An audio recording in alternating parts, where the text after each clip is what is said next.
Top quality और consistent performance के लिए सिर्फ सिल्वर पंप्स। टॉप क्वालिटी और कंसिस्टेंट परफॉर्मेंस के लिए सिर्फ सिल्वर पंप्स, नाम याद रखना। गेल्या 3 ते 4 दिवसांमध्ये आमच्याकडे 4 तक्रारदार आलेले आहेत आणि त्यांनी डिजिटल अरेस्ट त्यांच्याबाबत झाल्याचं कळवलेलं आहे।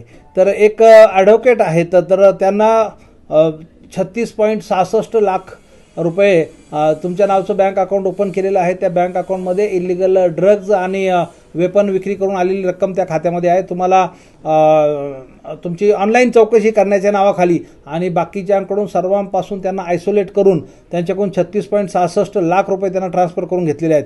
त्यानंतर दुसरी एक प्रकार आमच्याकडे सावरकर नगरचा आलेला आहे। तर त्यांच्याकडून त्यांना दिनांक 9 जुलै आणि 10 जुलै असे 2 दिवस त्यांना अरेस्ट केलं होतं।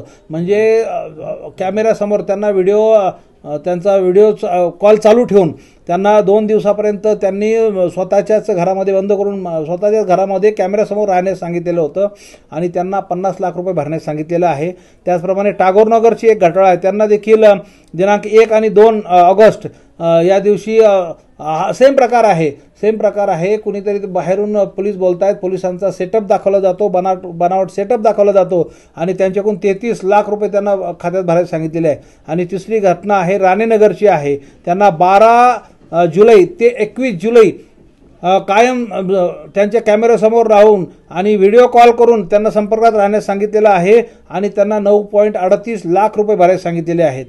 तर नागरिकांना माझी विनंती आहे की कुठलेही बाहेरचे पोलीस तुमची ऑनलाईन चौकशी करू शकत नाहीत। नंबर 1, तुम्हाला कुठलेही बाहेरचे पोलीस अटक करू शकत नाही। कितीही मोठा अधिकारी असो किंवा कितीही नामचीन अधिकारी किंवा कुठलीही ही जी संस्था आहे, पोलीस संस्था असो, CBI असो, ED असो किंवा इतर काही असो, तुम्हाला ऑनलाईन चौकशी करू शकत नाहीत। ऑनलाईन ते बँक खात्यामध्ये पैसे ट्रान्सफर करण्याकरता सांगू शकत नाहीत। RBIने असं कुठलंही अकाउंट कोणाला दिलेलं नाही, त्या अकाउंटमध्ये पैसे टाकण्याकरता सांगण्यात येतं।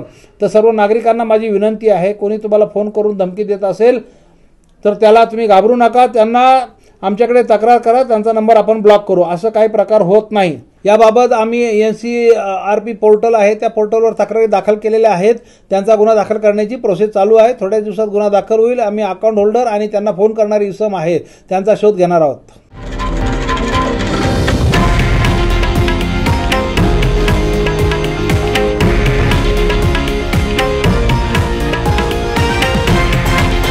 हे आहे देशातील नंबर 1 न्यूज नेटवर्क आणि आपण पाहत आहात TV9 मराठी, एकमेव।